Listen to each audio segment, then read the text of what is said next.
Namaste everyone. Welcome to Gurukul Yogashala. My name is Ritesh and I'm here as an anatomy teacher.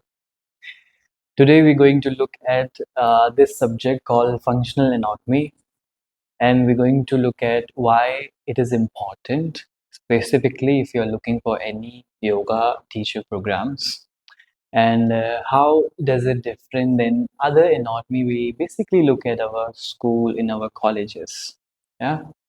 And what would happen after that? What will I get? So, the first thing is when you hear this word called anatomy, it comes with another word called physiology, which means knowing the structure, the shape of the body, and its capability to do its function. So, the whole idea of functional anatomy is knowing the function of the body, how our body moves in our daily life, what does it do, and how human body evolved from childhood to an adult. So all these things we're going to look at in this subject. Number two, why does it important to know as a yoga teacher? So in our yoga class, we are using the asanas as a tool to inquire more what is behind all of them. So the asana is what is done by the physical body, and in order for you to use this body as a medium to go in, you need to know how it functions, so that we do any asana in respect of body, but we don't go against it function. And if we do that, there are certain consequences in terms of injury, in terms of uh, miscommunication in the various functions, various parts of the body. So these are the consequences you might need to face. Yeah. So as a yoga teacher, it is very important to know some amount of function of the body so that we can use that function to practice our asanas, and from there you can go further. Yeah. And another thing is, when it comes to your practice, it is fine, but when you're going to become a teacher, as a teacher, you have a responsibility of other people to look after them, to protect that space in their class. And in order for you to do that, you need to know how much I am moving today, and what is the capability of my body or of that particular joint. So therefore, you need to know some amount of anatomy before you become a teacher. Number third, what would I get after that?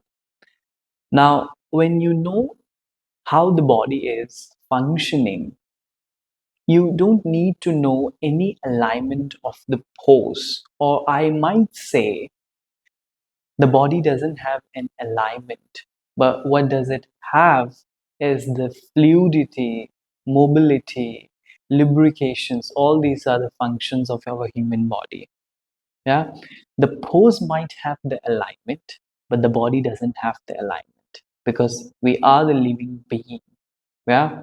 So for my understanding, we are we I don't look at the pose from the alignment perspective, or the body from the alignment perspective, but I look at it from more natural well-being.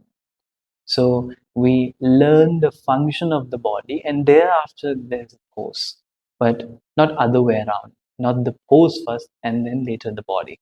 Yeah. So when you look at the it functionality, the asana become more easier to understand. So as we all know, the anatomy is a vast subject, but out of it, today I'm going to pick one very interesting topic, which is called skeleton system. Now, when you look at the skeleton system, it is the structure. It provides you the structure of the body. It provides you the movement. It protects our internal organs, and Basically, the role of the skeleton system is a shield. It does a shield work to protect our internal organ and other parts of the body. Yeah. So we look at today the skeleton system.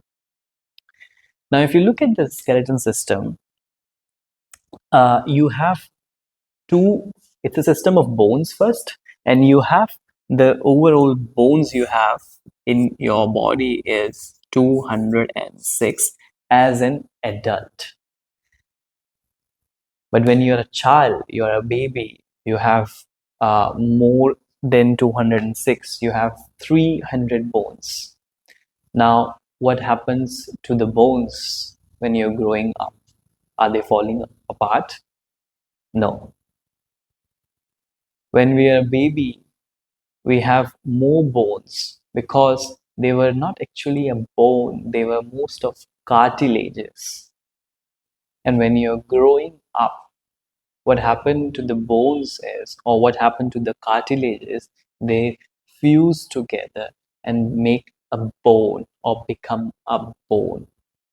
Therefore, a child body is very fragile. If you look at the baby, they can do all the asanas. They are most flexible, even though they haven't done yoga in their life.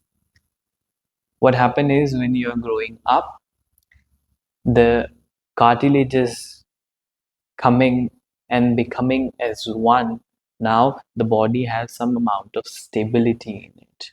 Therefore, as an adult, you are more stable compared to a baby, a small baby. So you have overall 206 bones as an adult and 300 as a child.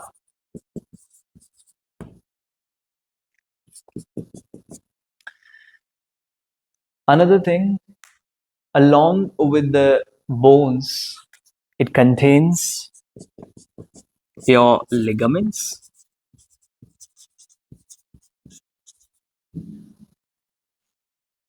What is ligaments? Ligaments is a kind of connective tissue which connect one bones to another bones. So wherever the two bones meet each other, for example, here you have your elbow joint. So your humerus bone, which is your upper arm bone, going to meet your radius bone, which is your one of the forearm bone. And at that point, they are meeting each other. We call that point joint. And the joint is surrounded by the ligaments so that we don't overflex or overextend any joint. So the ligaments are there to keep them together and so that we secure the movement, the range of the movement we have in our joint. So ligaments connect bones to bones,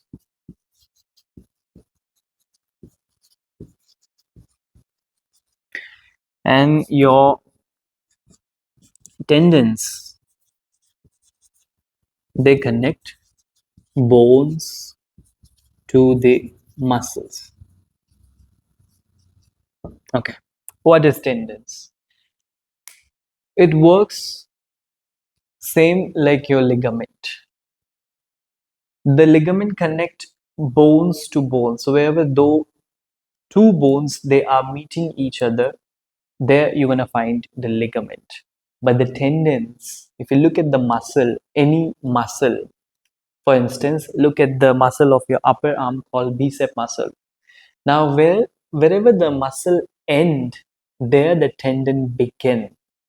And then tendon attach the muscles to the bones, so that's how they stick to any bone. So the tendon is the part where the muscle end, and that end part connecting your one muscle to the various bones, sometimes one, sometimes various. And when you move your body, they contract, tendons they stretch or they contract as well, so that you can function in your day-to-day life. So you have ligaments and you have tendons. Then you have number four, it contains a fluid, a fluid called synovial fluid.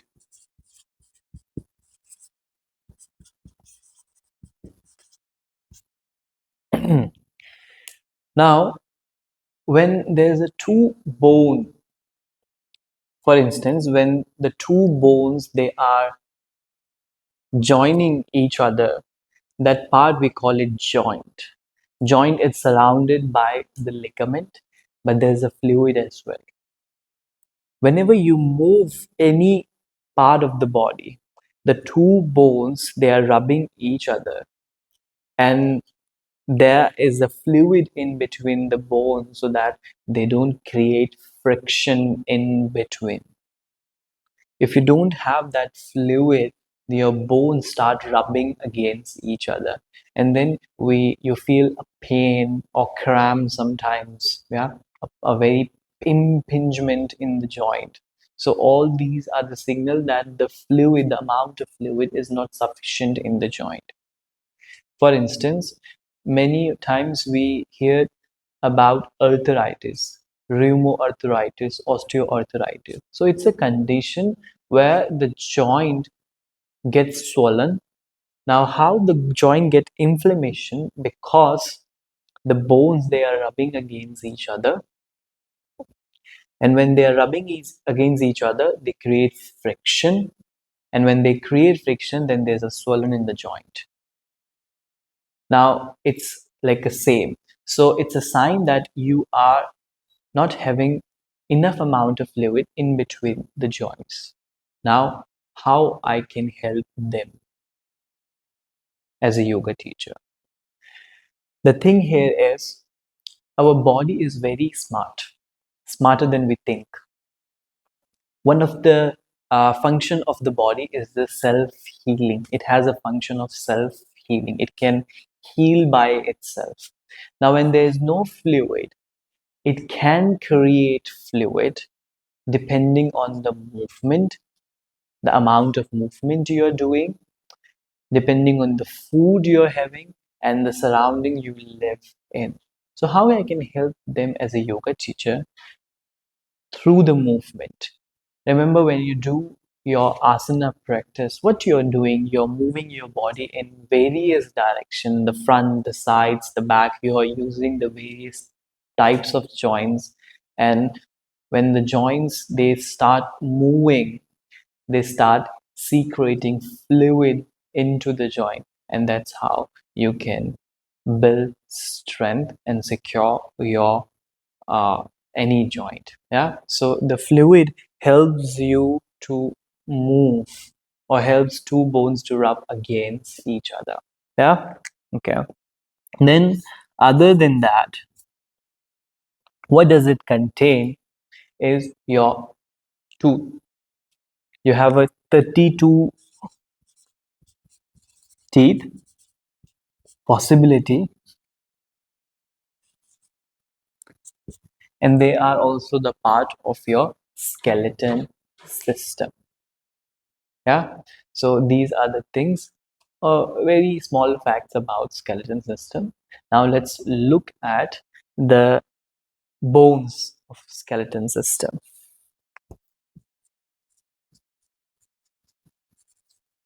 Okay. So as we know, the skeleton system is a system of bones, your joints, your ligaments, sometimes the tendons, the fluid in it, all of them. Out of them, today we're going to look at the bones. So as we all know, we have 206 bones as an adult. Now, the system of skeleton is divided into two categories. Number one, you have your axial skeleton,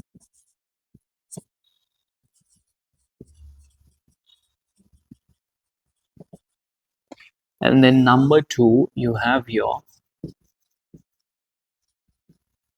appendicular skeleton. Okay, what is it? So your axial skeleton, here you can see I have a very small skeleton. So your axial skeleton is the foremost part of your body, which means it contains your skull, the head,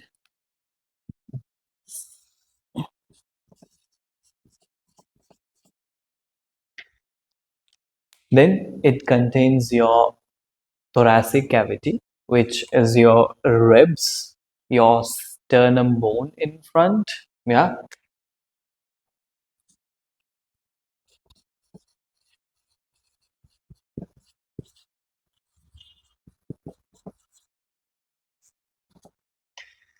Then it contains your spinal cord,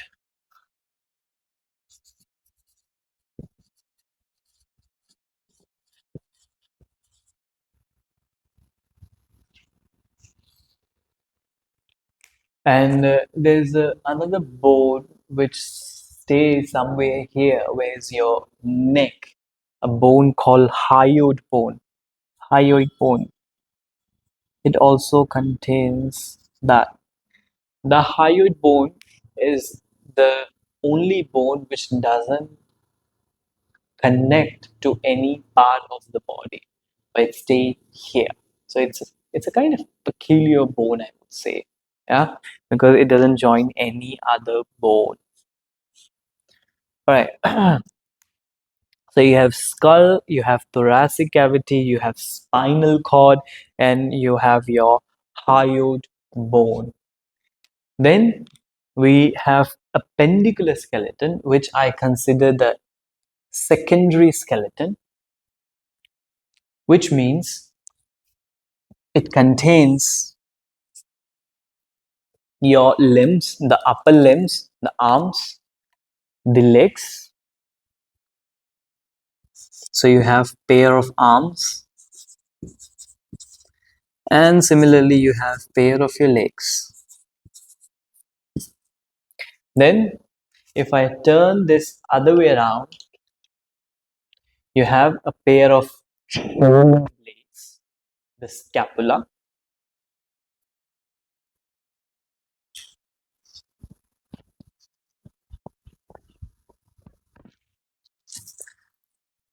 shoulder girdle, and then you have your hip girdle, which is just below the spine. So this part of the body is called hip.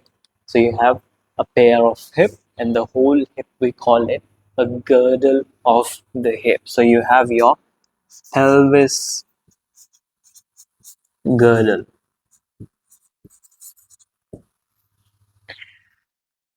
Now, if you look at the appendicular skeleton, you will find some amount of similarity in them. For instance, look at your arms. You have two arms and you have two legs. Similarly, you have two shoulders and then you have two hips. Even if you look closely, the bones, the numbers of bones, they are also same. And the types of bones are also same in your upper extremity and in your lower extremity. For instance, look at your arm bone, your upper arm bone, which is called the humerus bone. It is a type of bone which is long bone, which means it is longer in length, and most of the function of this bone is to uh, provide the movement or to bear the weight, because it is very long in length and it can bear the sufficient amount of weight. Similarly, in your legs, you have your femur bone, which is called your thigh bone. It is same like your humerus. It's a type of long bone. It is the function of this bone is to protect you. It is the most strongest bone you have in your human body. Also, it bears a sufficient amount of weight, the weight of your hips, the weight of your spine, your upper torso, and all of that. So you have some similarity in your upper arm and in your thigh, humerus and femur. Then, if you look at below your forearm, you will see you have two bones in your forearm. The one we have ulna, and then the other one you have the radius. Ulna is the one which reside towards the medial line, which means to inward, and the radius is the one which reside outside towards the lateral line. So you have two bones in your forearm. Similarly, you have two bones in your legs as well. So the medial one, if you look at here, the medial one, you have your tibia, and then the lateral one, you have your fibula. The tibia is another strongest bone which take the load of femur along with other part of the body. And then you have fibula, which kind of support the tibia to do its function. Many of the ligaments are connected from fibia to tibia. Yeah, so it has a lot of function in your human body. So the point here is you have similarities in your upper extremity and in your lower extremity. Then if I go further in your wrist, the wrist you have 8 carpals. Okay, so I'm gonna put it here. Wrist you have your 8 carpals, and then if you look at your ankle, you have your 7 tarsals. Okay, now most of the time when you perform high plank or poses, arm balances poses, people they always complain that they have wrist pain. Now, the wrist that they are mentioning is the carpals. So very small bones, the group of bones coming together and make your wrist joint. Now, very small bone you have here. So the wrist is not made to take any load because the bone is the short bone, just opposite of your long bone. But what is made to load the weight is your long bone. Yeah, then why do we do that, or how can I do that? So the thing is, I'm not saying your wrist cannot take it. It can take it, but it is not the only one who can take it. There's a difference in it. The wrist can take the load when the other part of the body assists it to do it. But when the other part of the body is not assisting, we are not bringing the calibration of all the joints, then the wrist cannot take the load. For instance, when you do the high plank, and in the high plank, if you're not using the strength of your shoulders and your upper arm, then the load will fall where in your wrist, and then you ending up having wrist injuries because you put a lot of weight into the wrist.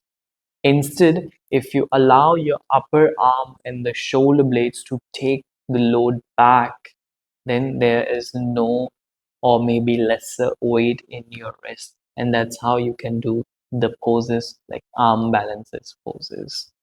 For that, you need to know how the shoulders function, how the arms function in your arm balances poses.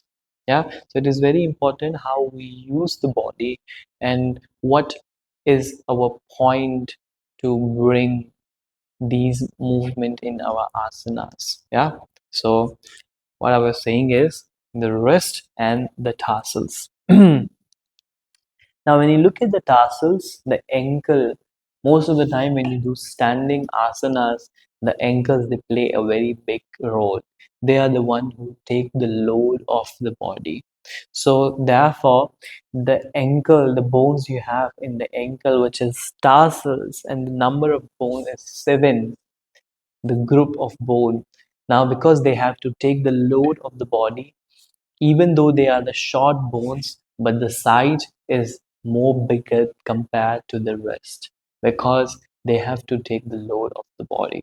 Yeah. So there are many bones such as your calcaneus, your talus, your cuboid, three cuneiform, navicular. All these bones are very bigger and made to take the load of your body. Yeah, so you have some similarities, you have some evolutionary signs that has happened throughout throughout our life and before the becoming a human body. Yeah, so these are the signs of evolutions that your body has go through during the process of evolving. So this was the small understanding of human body. I hope you enjoy and you got to learn something new about your body. And I've been looking forward to see you all in here, Gurukul Yogashala. Thank you.